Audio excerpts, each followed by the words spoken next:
नमस्कार फ्रेंड्स, मेरा नाम है जयवीर शाह और आपका स्वागत है मैकेनिकल इंजीनियरिंग यूट्यूब चैनल पर। आज के इस वीडियो में हम बात करेंगे fuel supply system for CI engine. ये टॉपिक 7 सेमेस्टर मैकेनिकल जीटीयू में पढ़ रहे सभी बच्चों के लिए एप्लीकेबल है। उसका सेकंड टॉपिक का ये सब पोर्शन है अगर आप सिलेबस को देखेंगे तो। सबसे पहले मैं अपना इंट्रोडक्शन दूंगा। जिनको भी मेरा इंट्रोडक्शन पता है वो 1 मिनट के लिए वीडियो स्किप कर सकते हैं, नेक्स्ट मिनट से स्टार्ट कर सकते हैं। मेरा नाम है Jaiveer Shah. I am having 10 years of experience in teaching as an assistant professor at Virayathan Institute of Engineering under GTU, which is affiliated with AICTE and UGC as well. My qualifications are BE Mechanical with 9.47 CPI, and during my bachelor I got 3 time 10 out of 10 SPI. Then Masters in Automobile with 9.12 CPI, then PGD IPR course, Post Graduation Diploma in Intellectual Property Rights with top in Gujarat with 9.12 CPI, and also an Indian patent agent, and my Indian patent agent number is 3339. Currently I am pursuing PhD and YouTuber and influencer as well. तो ये मेरा छोटा सा brief introduction था। Let's discuss about the topic. ये है lecture number 23। इससे पहले 22 लेक्चर्स हो चुके हैं आईसी इंजन में। उसमें लास्ट लेक्चर में हमने जाना था कि सिंपल कार्बोरेटर किस किस टाइप के होते हैं। तो ये नेक्स्ट लेक्चर में हम जान रहे हैं कि fuel supply system for CI engine, compression ignition engine के लिए क्या होगा। जिन्होंने भी अभी अभी ये फर्स्ट टाइम लेक्चर देखा है तो उनको मैं रिक्वेस्ट करूंगा कि इस वीडियो को तो पूरा देख ही ले। उसके बाद में एंड स्क्रीन पे, जब ये वीडियो एंड होगा तब एंड स्क्रीन पे आपको ईटी की, इंजीनियरिंग थर्मोडायनामिक्स की भी प्लेलिस्ट मिलेगी और आईसी इंजन की भी प्लेलिस्ट मिलेगी, या फिर आप मेरे चैनल से प्लेलिस्ट में जाके आईसी इंजन की प्लेलिस्ट दे सकते हैं। वहां पर सारे वीडियोस आपको मिल जाएंगे। तो फ्रॉम फर्स्ट टू एंड आप यहाँ पर देख सकते हैं वीडियोस को, और पूरी की पूरी किताब आपको वीडियो फॉर्म में मिल जाएगी। तो हमें अगर फ्यूल सप्लाई सिस्टम के बारे में जानना है, वो भी सीआई इंजन के बारे में, तो हमें क्या पता होना चाहिए? तो हमें सीआई इंजन का बेसिक इंफॉर्मेशन पता होना चाहिए। आज वैसे मैंने एक इंटरेस्टिंग एक्सपेरिमेंट किया है। क्या किया है एक्सपेरिमेंट में कि मैंने इस तरीके से इस लेक्चर को बनाया है कि जहां पर हम W या H जो क्वेश्चंस हो रहे हैं उसके हिसाब से पूरे टॉपिक को समझेंगे। W यानी व्हाट, वेयर, व्हेन, वेयर, ये सारे questions, and H 5W and 1H theory तो चलती रहती है। अगर आपको कोई भी टॉपिक को समझना है, कोई भी टॉपिक को समझना है तो आप W से questions, who, when, where, which and what, ये 5W एंड एक H how, अगर इसको आप इस तरीके से क्वेश्चंस को फॉर्म करेंगे तो आपको पूरा टॉपिक तो समझ में आएगा ही, मगर अगर वहां पर कोई ना कोई चीज लिमिटेड है, यानी वहां पर कोई ना कोई चीज रिस्ट्रिक्टेड है, वो भी आप निकाल पाएंगे। तो आशा करता हूँ आपको ये नया अप्रोच अच्छा लगेगा। अच्छा लगेगा तो भी बताइएगा कमेंट में, नहीं लगेगा तो भी बताइएगा। During this, throughout this discussion I will ask you one question that you need to answer. चलिए, सबसे पहले हम डिस्कस करते हैं सीआई इंजन के बारे में। कंप्रेशन इग्निशन इंजन, उसके अंदर क्या किया जाता है? इनटेक में सिर्फ और सिर्फ एयर आती है। क्या आती है? एयर आती है। यानी सक्शन प्रोसेस किससे होता है? एयर की इनटेक से होता है। पिस्टन अगर टॉप डेड सेंटर से बॉटम डेड सेंटर पे आया तो उसने सक क्या किया? सिर्फ और सिर्फ एयर को सक किया। करेक्ट। अब एयर का सक्शन हो चुका है, उसके बाद में सेकंड स्ट्रोक आ रहा है, कंप्रेशन का स्ट्रोक। तो कंप्रेशन स्ट्रोक में क्या हो रहा है? एयर है ना, वो कंप्रेस हो रही है, एयर को कंप्रेस किया जा रहा है। और एयर का कंप्रेस का प्रेशर कितना होगा? एयर का कंप्रेस का pressure, how much pressure, how यानी हाउ मच प्रेशर, तो एयर का प्रेशर होगा 35 से लेके 80 बार तक। अगर इंजन छोटा है या बड़ा है उस पर डिपेंड करेगा, बट 35 बार से लेके 80 बार तक। इसको समझने के लिए आप ऐसा समझ सकते हैं कि हमारा जो एटमॉस्फेरिक प्रेशर है, अभी हमारी बॉडी पे जो प्रेशर लग रहा है वो कितना है? It is 1 bar pressure, that is 1.01325 bar pressure, यानी 1 बार, ऑलमोस्ट 1 बार प्रेशर। तो 1 बार से 35 से 80 गुना ज्यादा प्रेशर यहाँ पर एयर पे लगाया जाएगा थ्रू पिस्टन, जब इनलेट एंड एग्जॉस्ट वाल्व दोनों क्लोज रहेंगे। तो ये हो गया एक आंसर कि कंप्रेशन स्ट्रोक में एयर कितने तक प्रेशराइज की जाएगी, 35 टू 80 बार तक। ओके, इतना प्रेशर अगर हम बढ़ाएंगे, किसी भी चीज को हम कंप्रेस करेंगे तो क्या होगा, वहां पर हीट जनरेट होगी, तो वहां पर टेम्परेचर भी बढ़ेगा। तो टेम्परेचर कितना बढ़ेगा, 500 to 800 degree centigrade.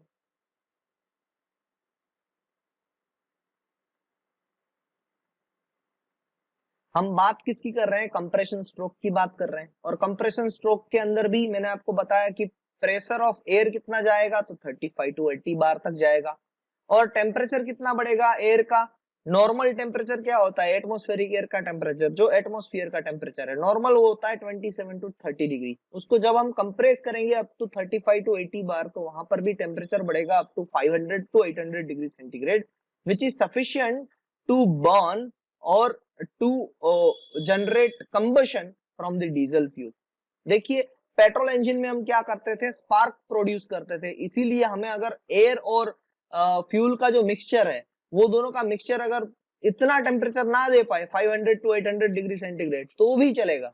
But diesel engine में हम पर्टिकुलरली किससे बर्न करते हैं, जो हीट जनरेट हुई होती है एयर की वजह से, उसी से फ्यूल को बर्न किया जाता है। तो इसलिए यहां पर कंप्रेशन रेशियो भी हाई रखा जाता है। कंप्रेशन रेशियो का मीनिंग होता है 14 टू 22, ये कंप्रेशन रेशियो होता है। और कंप्रेशन रेशियो का मीनिंग होता है V1 divided by V2। V1 क्या है, अगर आप ये पिस्टन और सिलेंडर समझ लीजिए, ये पिस्टन है और ये पिस्टन मूव कर रहा है सिलेंडर के अंदर। तो अगर सिलेंडर का टोटल वॉल्यूम हम निकाल ले, सिलेंडर को एक बाउल समझिए, तो बाउल का टोटल वॉल्यूम हम निकाल ले, दैट इज V1। एंड जब पिस्टन बॉटम डेड सेंटर से टॉप डेड सेंटर पे जा रहा है, यानी जब वहां पर क्लियरेंस वॉल्यूम बच रहा है जितना, वो है V2। तो V2 क्या है, क्लियरेंस वॉल्यूम है, V1 क्या है, total volume of the cylinder. तो total volume of the cylinder divided by V2 करेंगे हम क्लियरेंस वॉल्यूम, तब जाके हमें कंप्रेशन रेशियो मिलेगा। और compression ratio in case of diesel engine होता है 14 टू 22। इतना ज्यादा कंप्रेशन रेशियो क्यों रखा जाता है, क्योंकि हमें ज्यादा प्रेशर भी एयर का करना है और उसकी वजह से ज्यादा टेम्परेचर भी एयर का मिलेगा, जो कंबशन यानी डीजल इंजन को जलाने के लिए सफिशिएंट हो। तो पेट्रोल इंजन में कितना रहेगा, 5 टू 8 का कंप्रेशन रेशियो रहेगा। अगर 5 टू 8 की रेंज को अभी थोड़ा सा बढ़ाकर 7 टू 10 कर दिया गया है, दैट्स इट। बट 10 से ज्यादा कंप्रेशन रेशियो पेट्रोल इंजन में नॉट अलाउेबल। ऐसा क्यों, ये आपको मुझे कमेंट सेक्शन में लिख के बताना है। अगर आपको नहीं पता चलेगा तो मैं नेक्स्ट लेक्चर में आपको बता दूंगा। चलिए, ये तीन चीज तो हमने समझ ली कि कंप्रेशन स्ट्रोक में एयर का प्रेशर होगा 35 टू 80 बार, उससे एयर का टेम्परेचर बढ़ेगा 500 degree centigrade to 800 degree centigrade, और वहां पर कंप्रेशन रेशियो रहेगा 14 टू 22। और कंप्रेशन रेशियो क्या है ये भी हमने समझ लिया। अब बात करते हैं कि कब फ्यूल को डाला जाएगा, when fuel is injected. Because हम किसके बारे में बात कर रहे हैं, फ्यूल सप्लाई सिस्टम के बारे में बात कर रहे हैं। तो कब फ्यूल को वहां पर ऐड किया जाएगा, फ्यूल को कंप्रेशन स्ट्रोक एंड होने से पहले। और कंप्रेशन के बाद कौन सा स्ट्रोक आता है, कंप्रेशन के बाद स्ट्रोक, प्रोसेस नहीं बोल रहा हूं, स्ट्रोक। स्ट्रोक यानी पिस्टन की मूवमेंट होना। और पिस्टन की मूवमेंट कब होती है, एक्सपांशन स्ट्रोक, या फिर उसको आप पावर स्ट्रोक भी कह सकते हैं। तो पार्शियली फ्यूल इंजेक्ट होगा कंप्रेशन स्ट्रोक में, यानी कंप्रेशन स्ट्रोक एंड हो रहा है तब। और पार्शियली फ्यूल इंजेक्ट होगा जब एक्सपांशन प्रोसेस स्टार्ट हो रही है तब। तो ये एक आंसर बना कि जब कंप्रेशन स्ट्रोक एंड होने वाला है तब थोड़ा सा फ्यूल अंदर जाएगा, पार्शियली फ्यूल एडेड। एंड दूसरा, जब एक्सपांशन प्रोसेस और पावर स्ट्रोक स्टार्ट हो रहा है तब पार्शियली फ्यूल भेजा जाएगा। So when the fuel is injected inside the CI engine at the end of the compression stroke, when the compression stroke is about to end and power stroke is about to start, वहां पर जाके हम fuel को inject करेंगे। और fuel का pressure कितना होगा, बाय डिफॉल्ट आप समझ रहे हो कि 35 टू 80 बार अगर एयर का प्रेशर है, तो एयर के प्रेशर के अंदर अगर मैं फ्यूल को उससे कम प्रेशर पे डालूं तो क्या वो अंदर जा पाएगा। 5 सेकंड का होल्ड लीजिए और मुझे कमेंट सेक्शन में आंसर लिख के बताइए। मैं क्या पूछ रहा हूं, समझ में आ रहा है बात। अगर एयर का प्रेशर 35 टू 80 बार है और मैं अगर फ्यूल का प्रेशर उससे कम रखूं तो क्या फ्यूल इंजेक्ट हो पाएगा। या नहीं हो पाएगा? 1 2 3 4 5 6 7 8 9 10 एंड 1 एरर के लिए 11, यानी 10 सेकंड का मैंने आपको टाइम दिया। आपने शायद आंसर लिख दिया होगा, मैं चेक करूंगा आपने क्या आंसर लिखा है। मगर सही आंसर है इसका कि नहीं हो पाएगा। अगर आप एयर का प्रेशर, जैसे कि अभी एनवायरमेंट में एयर का प्रेशर है 1 बार, और मैं अपने माउथ से अगर एयर को ब्लो कर रहा हूं, यानी ये इंजेक्ट कर रहा हूं, अगर मैं माउथ को अपना इंजेक्टर समझू और मैं एयर के अंदर दूसरी अपनी एयर कार्बन डाइऑक्साइड इंजेक्ट कर रहा हूं, तो मुझे जो एयर का प्रेशर है उससे ज्यादा प्रेशर ही देना पड़ेगा, तब जाके इंजेक्ट हो पाएगा। Otherwise it will create suction. अगर मेरे माउथ में प्रेशर कम है और बाहर का प्रेशर ज्यादा है तो बाहर से एयर अंदर आएगी। आई थिंक दिस फंडा इज क्लियर नाउ। तो फ्यूल का प्रेशर कितना रहेगा? फ्यूल का प्रेशर रहेगा फ्रॉम 100 बार टू 200 बार। तो फ्यूल का प्रेशर जो 100 बार टू 200 बार है वो कहां से मिलेगा? उसके लिए अलग से पंप प्रोवाइड किया जाता है, और वो पंप की वजह से ही इतना ज्यादा प्रेशर हम इंजन के अंदर डाल सकते हैं।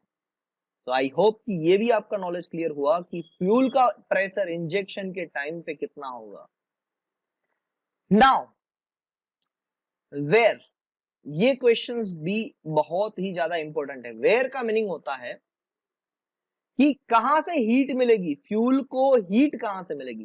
From where did the fuel gets heat. तो हीट मिलने के लिए दो चीज है जहां से फ्यूल को एयर मिलेगी। एक तो एयर जो कंप्रेस हो चुकी है, कंप्रेस्ड एयर जिसका टेम्परेचर है 800 डिग्री सेंटीग्रेड, वहां से एयर को, वहां से फ्यूल को हीट मिलेगी। प्लस जो ऑलरेडी कंबशन हो चुका है, जिन प्रोडक्ट्स का हम ऐसे समझ रहे हैं कि थोड़ी देर के लिए हमने गाड़ी स्टार्ट करके रखी थी और कंबशन हो चुका है थोड़े बहुत पार्टिकल्स का, तो वहां पर कंबशन हो चुका है, वो मिक्सचर प्रेजेंट है, और उस कंबसिबल मिक्सचर का अगर आप बात करें उसका टेम्परेचर रहेगा वहां से। तो फ्रॉम द कंबशन प्रोडक्ट उसको कहा जाता है कंबशन प्रोडक्ट्स, वहां से भी एयर मिलेगी। Correct, okay. और कंबशन जब टेक प्लेस होगा, यानी कंबशन स्टार्ट हो गया, एक बार फ्लेम बन गई, एक फ्यूल पार्टिकल्स बर्न हो गया, फ्यूल बन गई। अब फ्यूल बनने के बाद आता है हीट रिलीज रेट। क्या होता है? Heat release rate. वो कितना होगा? हीट रिलीज रेट बढ़ेगी या कम होगी? कमेंट सेक्शन में लिख के भेजिए। आप समझिए हीट रिलीज रेट क्या होता है। पहले हीट रिलीज रेट होता है हीट ज्यादा रेट से आगे बढ़ेगी या कम रेट से आगे बढ़ेगी, बस इतना समझ लीजिए। हीट ज्यादा मिलेगी, एक बार फ्लेम जनरेट हो जाए तो हीट ज्यादा मिलेगी या कम मिलेगी, इसके बारे में बात करना है। तो एक बार फ्लेम स्टार्ट हो चुकी है, कंबशन प्रोसेस स्टार्ट हो चुकी है, कंबशन एडवांस कर रहा है, और उसके साथ साथ में हमें हीट रिलीज रेट के बारे में बताना है। आपके लिए 10 सेकंड का टाइम है, दो ही आंसर है कि हीट ज्यादा होगी या कम होगी। 1 2 3 4 5 6 7 8 9 10। आई थिंक काफी लोगों ने सही आंसर दे दिया होगा कि हीट रिलीज रेट कम होगी। अगर आपने ज्यादा लिखा है तो आपको बहुत ही अच्छी तरीके से ये समझ में आ जाएगा। एक्चुअली अगर आपने आंसर दिया होगा या आपने ज्यादा लिखा होगा, आपने ज्यादा सोचा होगा, तो अब ये आंसर समझ लीजिए कि क्यों हीट रिलीज रेट कम होती है। वैसे तो आपके दिमाग में आया होगा कि फ्लेम जनरेट हो गई तो हीट जल गई, हीट जल गई तो ज्यादा हीट आनी चाहिए, कम क्यों आई?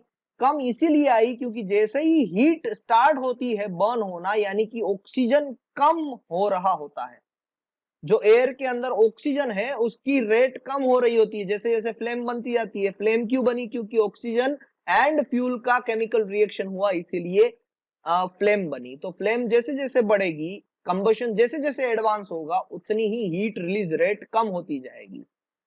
ओके, अब फ्यूल सप्लाई सिस्टम का मेन फंक्शन या फिर रिक्वायरमेंट क्या है? मेन फंक्शन भी इसको कह सकते हैं या requirement of the fuel supply system भी कह सकते हैं। तो फ्यूल सप्लाई सिस्टम का आपने इंट्रोडक्शन पढ़ लिया।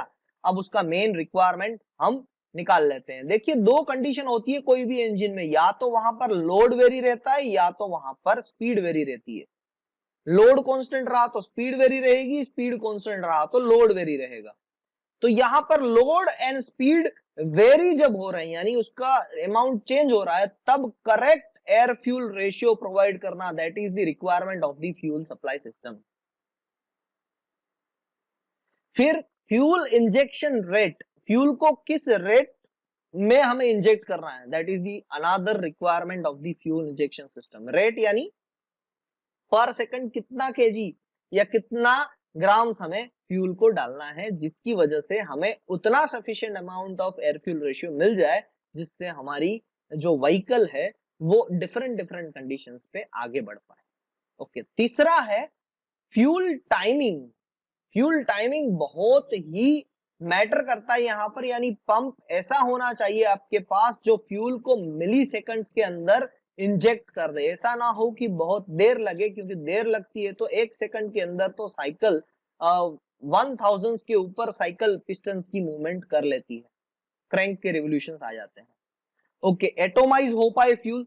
देखिए एटोमाइज होना यानी वेपोराइज होना, फ्यूल के छोटे छोटे ड्रॉपलेट्स बनना, और फ्यूल के वो ड्रॉपलेट्स हमें डिस्ट्रीब्यूट करने हैं थ्रू आउट द सिलेंडर। तो फ्यूल का एटोमाइज होना बहुत जरूरी है। अगर एटोमाइज होगा तो फ्यूल के छोटे छोटे ड्रॉपलेट्स बनेंगे, और आप समझिए कि छोटे छोटे ड्रॉपलेट्स बनते हैं। अगर मैं कहूं आपको कि एक फ्यूल का जेट है, ये फ्यूल का जेट अगर गया किसके अंदर, सिलेंडर के अंदर, तो फ्यूल का जेट जब जा रहा है सिलेंडर के अंदर तो फ्यूल के जेट को सराउंडिंग्स में क्या मिलेंगे, एयर पार्टिकल्स मिलेंगे। यानी एयर पार्टिकल्स के लिए फ्यूल जो है ना वो बहुत कम रहेगा। अगर मैं फ्यूल को छोटे छोटे ड्रॉपलेट्स में कम कर दूं, यानी छोटे छोटे ड्रॉपलेट्स में कन्वर्ट कर दूं, तो छोटे छोटे ड्रॉपलेट्स के ऊपर एयर जो उसके पास रहेगी ना, एयर उसको जो हीट प्रोवाइड करेगी, उसके लिए एरिया बढ़ जाएगा। तो ज्यादा एरिया बढ़ेगा तो ज्यादा अच्छी तरीके से कंबशन होगा। यानी जो हमारा फ्यूल है वो एटोमाइज होना जरूरी है, स्मॉल स्मॉल ड्रॉपलेट्स में कट होना उसका जरूरी है। Okay, uniformly distribution of fuel. अब ये जो फ्लो यानी फ्यूल ड्रॉपलेट्स है उसको पूरे सिलेंडर के अंदर छोटे छोटे ड्रॉपलेट्स में यूनिफॉर्मली डिस्ट्रीब्यूट करना है। ऐसा ना हो कि इंजेक्टर के बाजू में बहुत सारा फ्यूल हो और नीचे कुछ भी फ्यूल ना अवेलेबल हो। तो इस तरीके से डिस्ट्रीब्यूट करना है, वो भी काम पंप ही करेगा। Pump is the crucial component in case of CI engine. तो पंप के द्वारा इतना सफिशिएंट प्रेशर होना चाहिए कि वो बॉटम तक फ्यूल ड्रॉपलेट्स को पहुंचाए, बॉटम तक यानी पिस्टन के टॉप डेड सेंटर तक फ्यूल सरफेस को पहुंचाए। और दूसरा फंक्शन होगा, अगर मल्टी सिलेंडर है तो हर एक सिलेंडर में equal amount of air fuel ratio को भेजे। So that is the another requirement of the CI fuel system. And last one is after injection नहीं होना चाहिए। आफ्टर इंजेक्शन का मतलब होता है कि एक बार इंजेक्टर ने इंजेक्ट कर दिया, उसके बाद में दूसरी बार वो इंजेक्टर से कुछ फ्यूल बाहर ना निकले, यानी लीकेज ना हो। That is the meaning of after injection. So these are the requirements of the air fuel fuel supply system in case of compression ignition engine। अगर आपको पूछा जाए briefly introduce about the compression ignition fuel supply system and also states its requirement, तो ये 7 mark का answer आपको मिल जाएगा। अब हम छोटी सी डिस्कशन कर लेते हैं उनके एलिमेंट्स के बारे में, यानी फ्यूल सप्लाई सिस्टम जो होगा सीआई इंजन में वहां पर कौन कौन से एलिमेंट्स रहेंगे। तो first one is pumping element. Pump करना पड़ेगा। अब मुझे पता है कि आपको समझ में आ चुका होगा कि क्यों पंप करना पड़ेगा, क्योंकि वहां पर एयर अवेलेबल है जो है 35 टू 80 बार पर, और उसके अंदर हमें फ्यूल को डालना है, यानी up to 100 to 200 bar pressure से हमें वहां पर फ्यूल को डालना पड़ेगा, और वो भी एटोमाइज हो पाए, स्मॉल ड्रॉपलेट्स में कन्वर्ट हो पाए उस तरीके से। दूसरा है मीटरिंग एलिमेंट्स। मीटरिंग यानी मीटरिंग करना मीन्स इतने अमाउंट ऑफ फ्यूल को भेजना जो डिफरेंट डिफरेंट लोड कंडीशन को और डिफरेंट डिफरेंट स्पीड कंडीशन को मैच कर पाए। यानी जैसे लोड बढ़ेगा, जैसे स्पीड बढ़ेगी, उस तरीके से फ्यूल को ज्यादा या कम करना। वो एलिमेंट एक होना चाहिए कि वो पता लगाए कि अभी स्पीड बढ़ी है तो हमें फ्यूल को कम करना है, अभी स्पीड कम है तो हमें फ्यूल को ज्यादा करना है। In the same manner load के लिए। Third one is distributing element. Distributing element क्या काम करता है, डिस्ट्रीब्यूटिंग एलिमेंट डिस्ट्रीब्यूट करते हैं सारे सिलेंडर्स के अंदर equal amount of air fuel ratio को डिस्ट्रीब्यूट किया जाता है। So that is the function of the distributing element. Timing element जब कब फ्यूल इंजेक्शन स्टार्ट होगा और फ्यूल इंजेक्शन कब एंड होगा उसका टाइम प्रिसाइजली मॉनिटर करेगा, तो that is requirement of the timing element. And last one is M, that is stands for mixing element. तो कितना फ्यूल, कितनी एयर आ रही है उसके साथ में कितना फ्यूल हमें मिक्स करना है, that is defined by the mixing element. So this one is metering. D stands for distribution, T for timing, M for mixing. तो इतने एलिमेंट्स प्रोवाइड किए जाते हैं सीआई इंजन में. सीआई इंजन में इस लेक्चर में बस इतना ही. अगर आपको कोई भी डाउट है तो डाउट मुझे कमेंट सेक्शन में लिख के भेज सकते हैं, मैं आपके डाउट का वेट करूंगा. और काफी लोगों ने डाउट्स पूछे हैं, एक डाउट को मैं डिस्कस करूंगा जो अभी तक मैंने डिस्कस नहीं किया है, दैट इज रिवर्स गियर में जब गाड़ी चलती है तो कैसा एयर फ्यूल रेशियो का रिक्वायरमेंट रहेगा. अगर आपको पता है तो कमेंट सेक्शन में आंसर लिख के भेजिएगा, और आपके दिमाग में कोई भी क्वेश्चंस हो रहे हैं तो उसको भी लिख के भेजिएगा. अच्छा लगा लेक्चर तो like share and comment, like share and subscribe, और दूसरों के साथ शेयर कीजिए ताकि ऐसे वीडियो बनाने में मुझे प्रोत्साहन मिले. Thank you very much and have a nice day.